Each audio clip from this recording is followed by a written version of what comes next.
خوش آمدید. مختصر نشست ہے. 15 رمضان ہے. امام علی مقام امام حسن کا روز ولادت ہے. اس پر بات کریں گے انشاءاللہ. مولانا کمیل مہدوی صاحب بسم اللہ کیجیے گا. بسم اللہ الرحمن الرحیم. 15 رمضان مبارک سن 3 ہجری بی بی فاطمہ سلام اللہ علیہا اور مولا علی علیہ السلام. جی ہاں.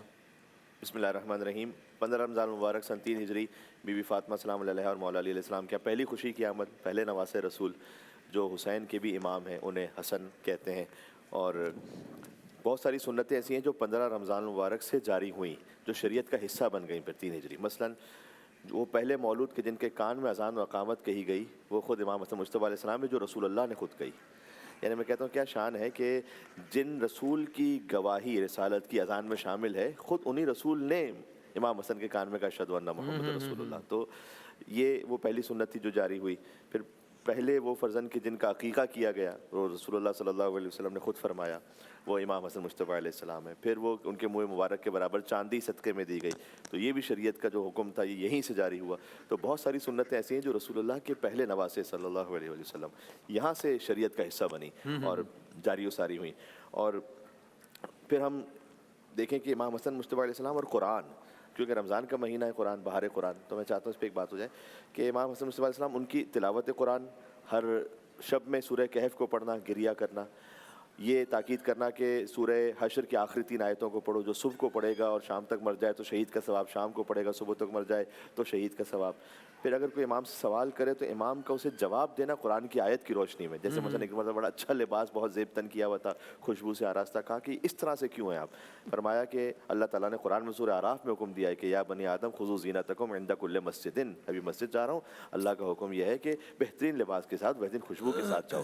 تو عام طور پر یہ ہوتا تھا کہ جب کوئی سوال ہوتا تھا تو جواب بھی قرآن سے دیا کرتے تھے. مولا حسن مجتبیٰ علیہ السلام مثلا ایک غلام آیا اس نے ایک پھول پیش کیا تو آزاد فرما دیا فوراً. کہا کہ آپ نے اتنی سی اس کے ایک پھول دینے پر اتنی بڑی نیکی کر دی کہ آزاد ہی کر دیا اسے. کہا ادبنا اللہ تعالیٰ اس لیے کہ اللہ نے ہمیں ادب سکھایا ہے اور اللہ نے سورہ نساء میں فرمایا کہ وَإِذَا حُيِّيتُم بِتَحِيَّةٍ فَحَيُّوا بِأَحْسَنَ مِنْهَا.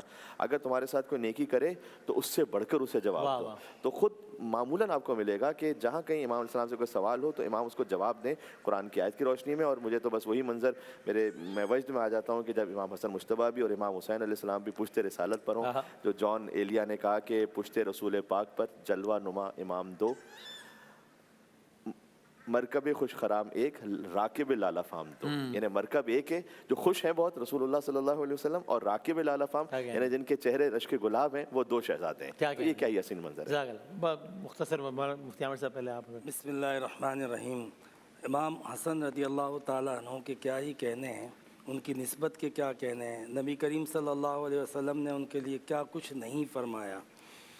لیکن میں اس بات پر ڈسکس کرنا چاہتا ہوں جو حضور علیہ السلام نے آپ کے لیے جو ایک پیشن گوئی کی تھی کہ میرا یہ بیٹا سردار ہے وَلَعَلَّ اللَّهُ أَن يُصْلِحَ بِهِ.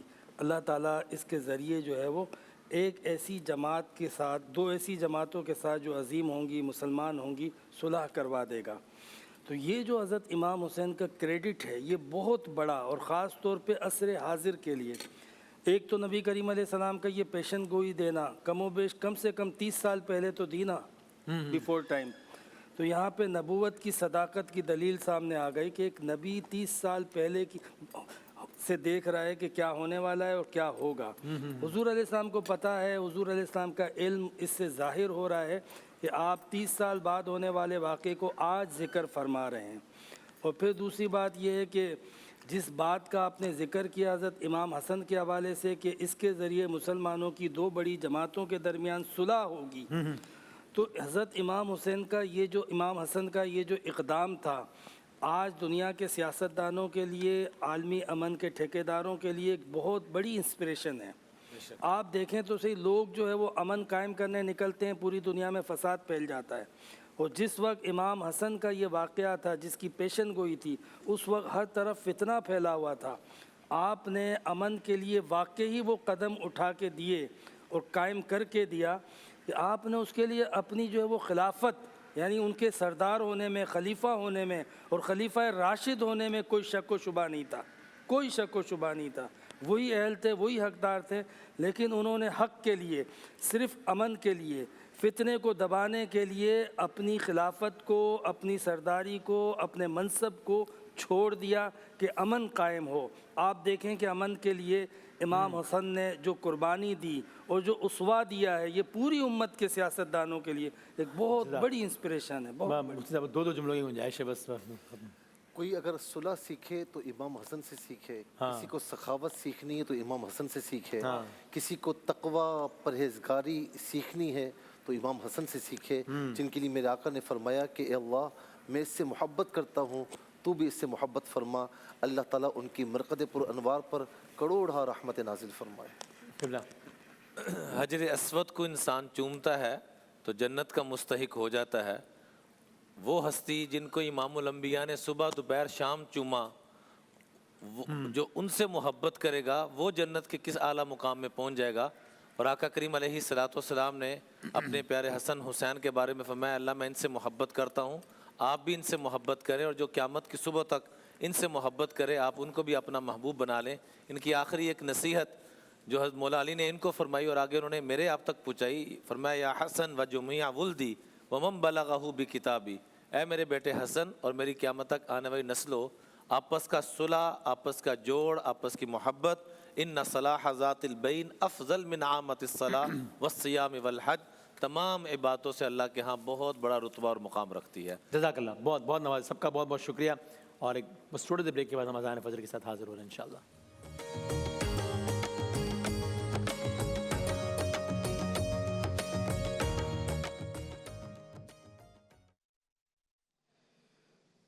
اللہ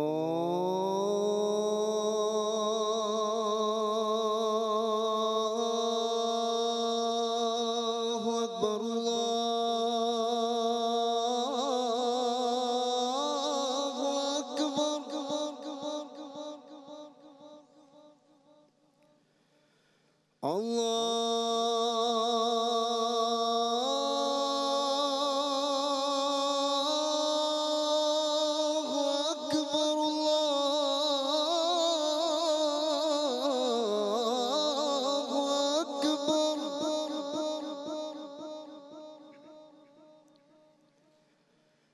أشهد أن لا إله إلا الله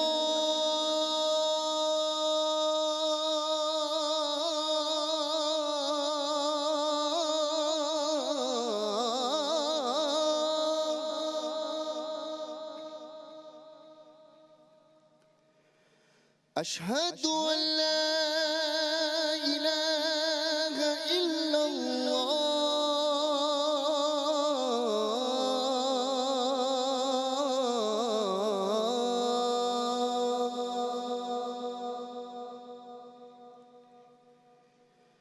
أشهد أن محمد رسول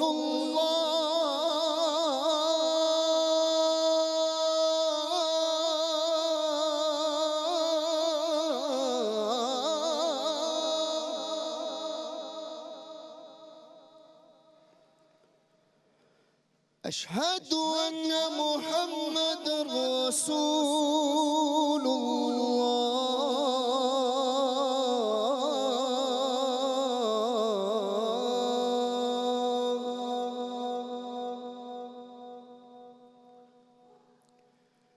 حي على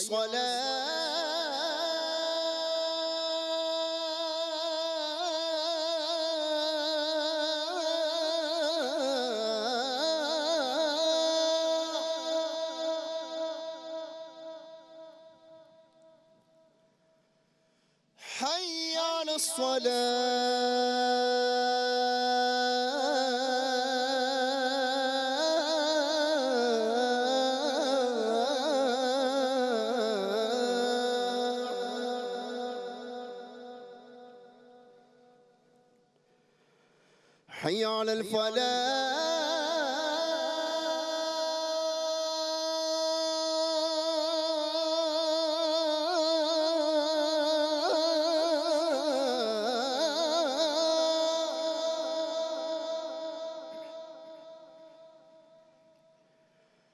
حي على الفلاح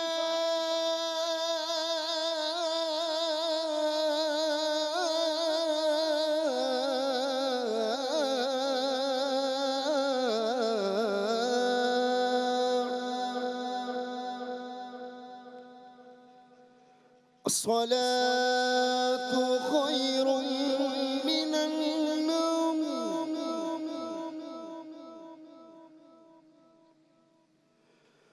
الصلاة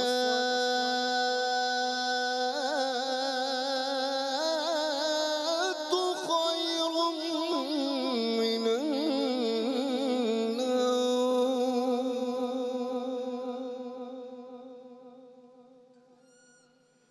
الله أكبر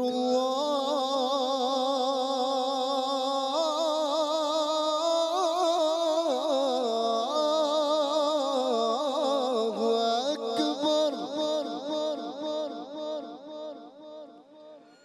لا إله إلا الله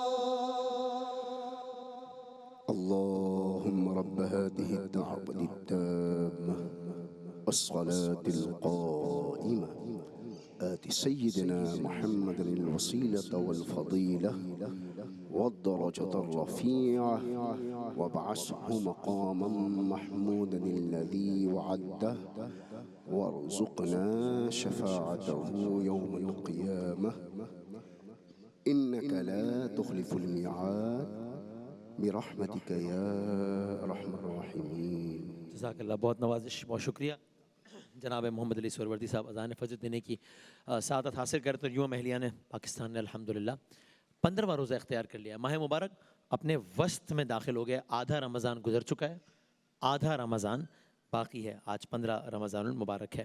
انشاءاللہ بشرط صحت و سلامتی و زندگی اللہ تعالیٰ نے چاہا تو آپ سے کچھ گھنٹوں بعد ملاقات ہوتی ہے، یعنی کہ دوپہر 2 بجے انشاءاللہ. تب تک کے لیے اللہ حافظ و ناصر.